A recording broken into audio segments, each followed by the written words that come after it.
one of the things that I struggled with family meetings to start with was compliments.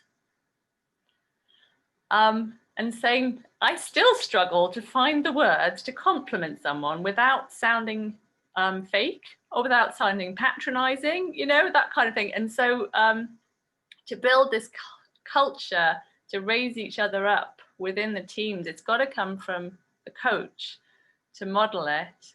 And I really love the tools that are given and that are gently reinforced all through the positive discipline for youth sports training to give you those words to say and to feel good about saying them. But the first time that you feel good is when someone else says it to you. And then you're like, oh, I kind of want to do that. I want to make someone feel like that. Exactly. And that is, I was on some training the other day and someone said, it's like charging a battery. You kind of feeding up. I like that a lot. Exactly. And I have so many pictures through my career of me huddled with my kids, and we're all in a huddle, and here's coach, and he's 8 inches above them, and then the next season they're 8 inches above coach because kids grow like weeds, you know. But those are like my greatest memories. And in those huddles were where the compliments were being thrown. And like you said, they were genuine. I wasn't looking for something disingenuine to compliment. Usually we had standards, so it was real easy. I just would compliment a standard.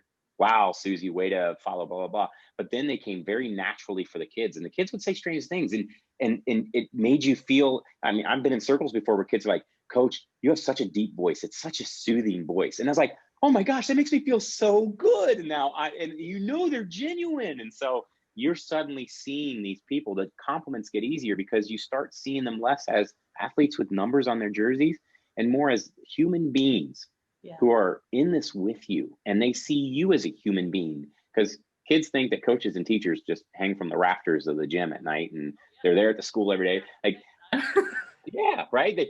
That's exactly it. They see in a store and they're like, it's Coach Reed. He's in a store. I didn't know that coaches went to stores and ate food. You know, when you're doing the circle, they see you as a human. So that strips it away, and you become so much more accessible to each other. Thank you so much for spending the time with me this evening, Coach Reed. I love this. I've had such a wonderful time talking with you, and I'd like to compliment you on your fantastic wisdom and input into all this, and how you've made it so accessible for the general public and general youth sports coaches of all levels to be able to take it into their own communities. Thank you for that.